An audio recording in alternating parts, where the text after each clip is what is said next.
you got to know Ali well, and Ali really enjoyed you. Yes. He really enjoyed you. You did a fantastic impression of him, and he loved that, and that created a bond. Yes, it was the first time that I really was on television as a stand-up. Was a local special, only seen in New York, Connecticut, and Pennsylvania. It was produced by Sport Magazine. A great writer there was later became a great friend named Dick Schaap. Mm-hmm. Dick was a great sports writer and journalist, and amazing man. And it's really a story about fate and about destiny. Ali beats George Foreman. He's 33 years old, and he's named as the Sport Magazine Man of the Year. So they're going to have this special for him at the Plaza Hotel. So Dick calls my agent, Pat Lee, who would later produce... Who gave me my first job. Yeah. Yeah. Looking for Robert Klein, because Robert did a lot of great sports stuff. Mm-hmm. And she said, well, gee, Robert's out of town, but I have this new kid. He does this really good little 3-minute Ali Cosell thing that might be perfect for you, Dick. Dick goes, sounds great. Tell him Friday night, be there at the Plaza Hotel around 6:30. The show's going to start at 8. The dinner's at 7, and give me his phone number. So I am literally feeding my daughter, who I just told you about. We went fly fishing together yesterday. Yeah. And I'm feeding her, and Pat calls me and said, Dick Schaap's going to call you. And why? I knew Dick, he was the Ed McMahon of Joe Namath had a talk show. Yeah. And this is back when Joe Namath could have a talk show. Yeah. It was a different time. And he's going to call. I said, why? He said, it's a dinner on Ali and so on. So it's going to be televised. And so I said, really? And then taking oatmeal off her cheek. Phone rings. Hey, Billy, Dick Schaap. Would you like to hear the invitation? No, I hear it's great. Really? It's good over the phone.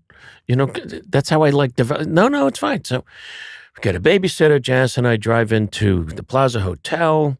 I thought it was supposed to be a tuxedo for some reason. And everyone in his business suits, I really look stupid in this little makeshift tuxedo I've got. And Janice and I walk in, holding hands, looking like two people who had just come to America.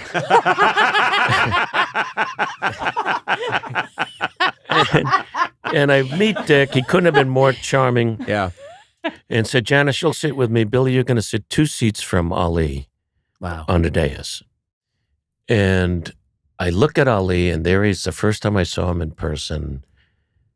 And it was like, you know, he was the sun and everybody was revolving around him. It was insane. It was a Scorsese shot. Everyone else was in slow motion as I walked closely, you know, up to the dais and got there. It was like this tracking shot. I'm just looking at him. And I sit down, and I'm in between Archie Griffin, who had just won the Heisman Award, and Gino Marchetti, who was the defensive end for the Baltimore Colts. Because not only was Ali the Sport Magazine Man of the Year, all of these people were the Man of the Year in their individual sports. Mm-hmm. Plus, Neil Simon and George Plimpton. Yeah. So, oh my God. So now I'm sitting there, and Ali looks over, and he's like, he knows everybody except me. Yeah. I didn't even know me. I mean, I'm still substitute teaching during the day for $43.50 and working at Catch a Rising Star at night. And Dick says to me, before I sat down, how should I introduce you? I said, Dick, just say he's one of his closest and dearest friends. And I'll walk to the podium, and I'll go right into, hello, everyone. It'll just make sense, and I won't have to talk as myself. It'll be okay. Yeah. I'll be in character. I'll be fine. So, you know, as I said, Ali's looking at me, probably thinking, what the hell is Joel Grey doing here? He's not looking so good. So he says my name. I walk up. I go right into the Cosell of it, and I get heckled in the audience by Ali's one of his trainers. His name is Drew Bundini Brown. Yep. And he starts, I don't know what he's yelling. But I'm going, hello, everyone. Howard Cosell coming to you live from Zaire.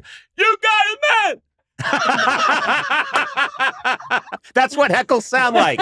You never know what they're saying. I got this, Bundini. I've got this. No, you got it. So I get in, and finally I get to, Muhammad, come over. Muhammad, come over. And then, how did you knock out George Foreman? How do you feel? Everybody's talking about Joe Frazier. I want to talk about Joe Frazier. And then it goes on, and they go crazy. Yeah. And it finishes, I'm announcing tonight I'm changing my name because I got new religious beliefs. I want to be known now as Izzy Yiskowitz. Izzy Chaim Yiskowitz, because Chaim the greatest of all time. It's Jewish boxing. Jewish boxing, you don't hit the man, you just make him feel guilty. You get in the clutch. I said to him, when's the last time you spoke to your mother? He goes, oh, Jesus. Boom! I gave him a Zetz. Aleph, Beis, Gimel, Galam, Chesed. Boom. It finishes, and then Dick says my real name, big applause. Ali holds me in his arms and whispers into my ear, you're now my little brother. Oh. And that's what he called me for 42 years. And he lived not far from here, in the Fremont Place, I think it's called. And it was later they shot the Rocky movie. That was his house there. So it's not far from here. And he'd call me up. And it was never Bill. It was always, little brother, what are you doing? You want to run with me tomorrow on a golf course? I run a golf course over Wilshire golf course. I said, Muhammad, they won't let me there. I'm Jewish. It's segregated. It's restricted. No Jews allowed. He goes, what? I'm a black Muslim, and they let me run there. And I'm not going to ride there again.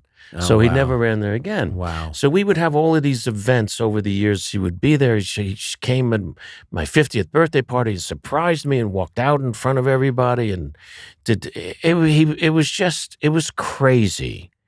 You know, didn't you guys go to Cosell's funeral together? Yeah, and I was sitting at Howard's funeral. Yeah. And they meant everything to each other. You know, Howard, for all of his pomposity, sided with Ali when Muhammad refused to go into the service, and he kept him going and fought for him and in some ways helped the Supreme Court overturn his conviction. And they meant a lot to each other.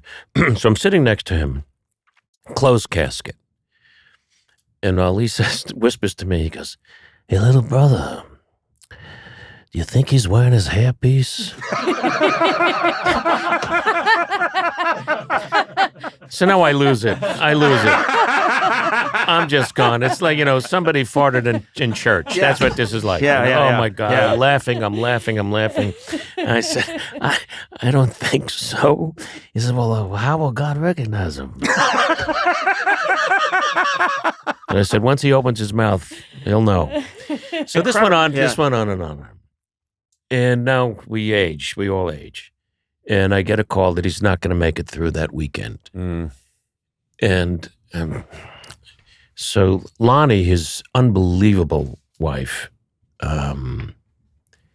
says, listen, it's going to be a memorial in Louisville. Muhammad wanted you to be one of the eulogists. I said, oh, my God, can you come? I said, of course we'll come. So we fly there. It's very emotional. It's an arena of 17,000 people. Jesus. That day they paraded the casket through town, and people ran after it the way that people looked at the train with Robert Kennedy's casket flying by, and and I'm sitting there waiting to go on, and President Clinton's on my left, and Janice is on my right, and we're still holding hands. And I'm thinking to myself, what if Robert Klein was in town? all those years ago. Or what if you had been on SNL? What if you had gotten on that night, October 11th, 1975? You still, because you're you make it, but it's different. How could it have gone better than it went? And that's, God, I've gotten belted around, this success, that bomb, this didn't do well, but I had a great time. I've learned perspective. It's all about the experience now. Yes. And that's what I come back to, is that it's not they're wrong, I'm right. It's that, God, I really was good in that. I learned so much. I made new friends. I found another part of me. I never thought I could do that. I take the positives out of it, and then I go weep. Yeah, I'm familiar with the weeping. You were weeping when you came in.